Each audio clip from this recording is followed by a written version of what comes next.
నమస్తే సార్. నమస్తే. సార్ మీరైతే కనుక గానగపూర్ రెగ్యులర్‌గా వెళ్తారని మాకు యెస్. తెలుసు సార్. యెస్. అసలు ఆ దత్తాత్రేయుడి మహిమ ఒక్కటి మాకు చెప్తారా?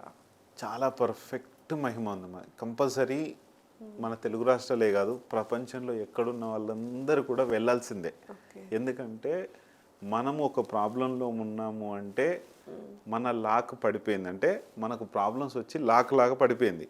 మన కీ ఓపెన్ అవ్వాలంటే ఒకరోజు నైట్ స్టే చేయండి అక్కడ. ఓకే. మీకే అర్థమవుతుంది, నేను చెప్పడం కాదు. ఫుల్ వీడియో చేశాను, ఫుల్ వీడియో కూడా కావాలంటే వినండి. అయితే నెగటివ్ ఎనర్జీస్ అనేటివి తప్పకుండా పోతాయి. చాలా పవర్ఫుల్గా మాకు చెప్పిన మా గురువుజీ ఒక ఆయన ఉన్నారు. ఆయన చెప్పిన తర్వాత నేను అదే గుర్తుపెట్టుకొని వెళ్ళొచ్చాను. చాలా పవర్ఫుల్గా ఉంది. హైదరాబాద్కి 272 కిలోమీటర్లు ఎంతో ఉంది. వెళ్ళొచ్చు.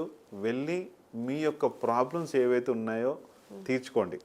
కనీసం ఒక 50% ప్రాబ్లమ్స్ తీరిపోతాయి.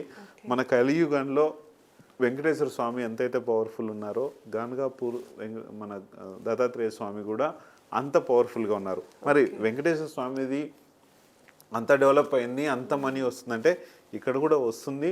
కానీ ఇక్కడ డి లెటర్కి సంబంధించి దత్తాత్రేయ స్వామి అంటే పవర్ ఎక్కువ ఉన్నా సరే అక్కడ ఆ పేరుతో కొంచెం నేను ఆ న్యూమరాలజీ పరంగా కొంచెం నేను చూసుకున్నాను.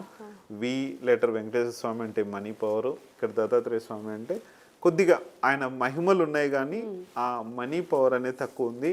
మన గల్లీలో ఎట్లయితే టెంపుల్ ఉంటుందో అలాగే ఉంటుంది. అక్కడ ఏదో అయ్యో ఏం పవర్ ఉంటుంది ఇక్కడ అనుకోకండి.